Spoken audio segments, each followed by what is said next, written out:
Jealousy. The Holy Prophet said, "O people, guard against jealousy, for jealousy eats up virtues as fire burns the fuel." Uninvited jealousy steals its way into the heart, and who is there in the whole wide world who has not been a victim of its curse? It descends upon the individual when least expected, and the best of men are not immune from its fiery fever, which sets aflame the brain. It is written in the Bible, "Jealousy is cruel as the grave. The coals thereof are coals of fire, which hath a most vehement flame." A poet has aptly described the consequences of this devilish virus. "Thou ugliest fiend of hell, thy deadly venom preys upon my vitals, turns the healthful hue of my fresh cheeks to haggard sallowness, and drinks my spirit up." Jealousy undermines brotherhood, which is one of the basic ideals of Islam. The Holy Prophet of Islam has said, "Do not be jealous of each other, nor envious, nor do severe mutual connection, but be servants of one God, like brothers." Jealousy has led men and women to acts of hatred, infamy, and murder. The sons of Jacob were so possessed by jealousy that they contemplated killing their younger brother Joseph. More often than not, where there is love, there is also jealousy. It seems paradoxical, but is nevertheless true. Love rarely runs smooth, and the intrusion of jealousy is one of the major causes. Like a snake in the grass, jealousy raises its venomous head in numerous affairs of life, almost as naturally as the sex urge rises and pulsates within the body. No one, except perhaps the prophets of God, are not assailed from time to time by this satanic force. The problem is how to combat it. We should constantly seek the protection of Allah through earnest prayer, and pray for those very persons towards whom our feelings of jealousy extend.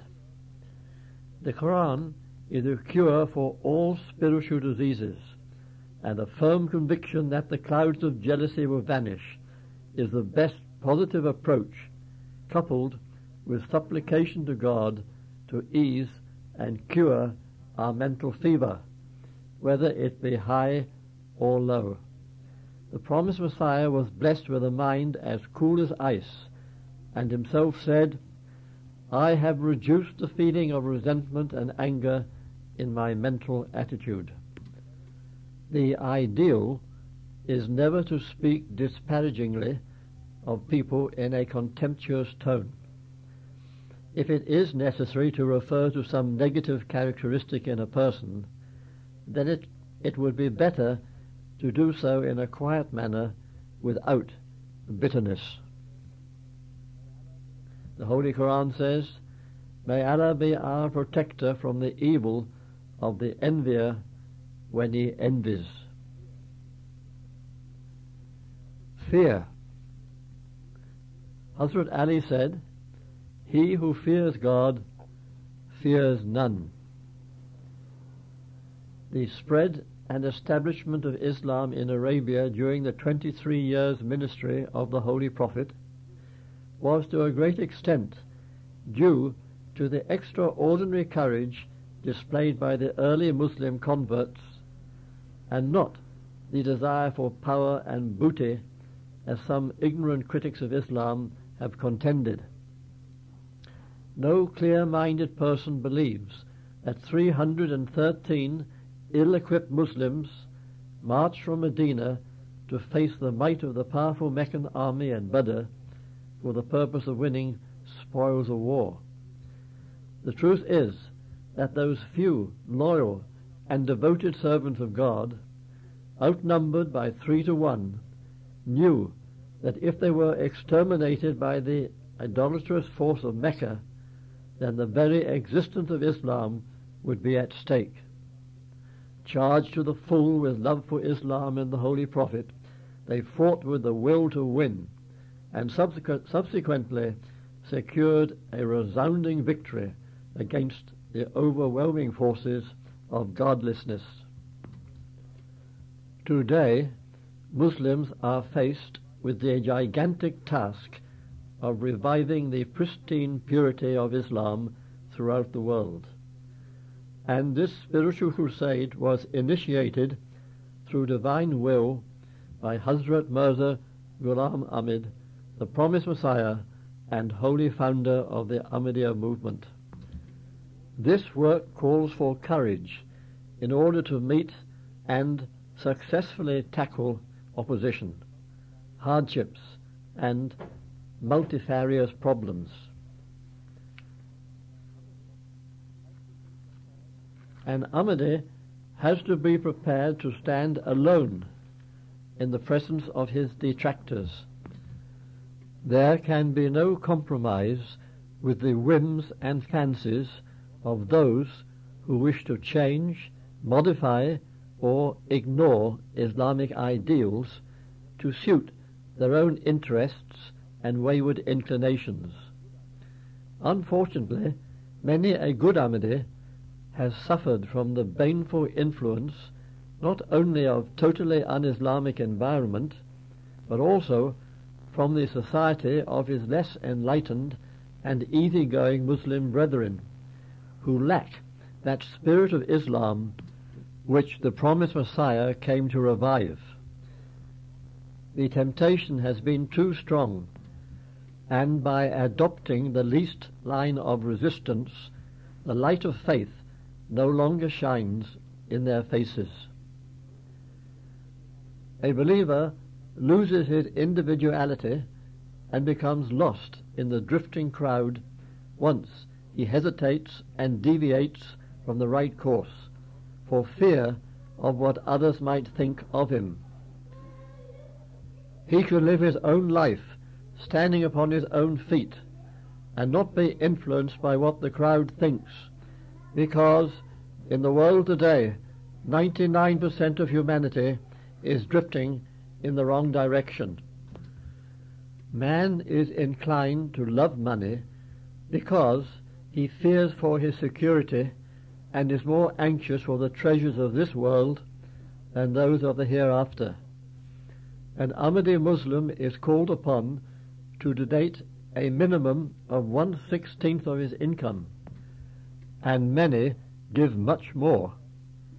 But there are those who give less than the prescribed amount, and even nothing at all.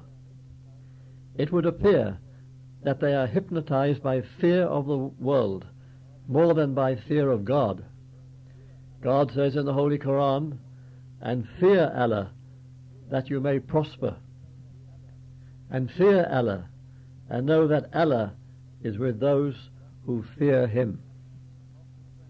Loss of wealth and property, loss of friends and loved ones, loss of honor and prestige, loss of comforts and amenities, loss of opportunities for material progress, loss of health and life are some of the basic fears that haunt man and often come between him and his religious obligations.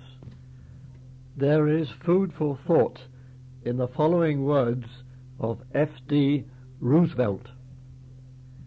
The only thing we have to fear is fear itself.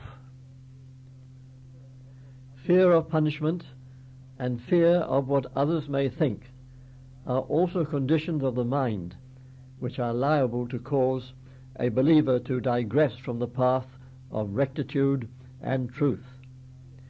Protection from succumbing to fear and strength to meet successfully the storms and temptations of life should be our constant prayer. Loved ones before God.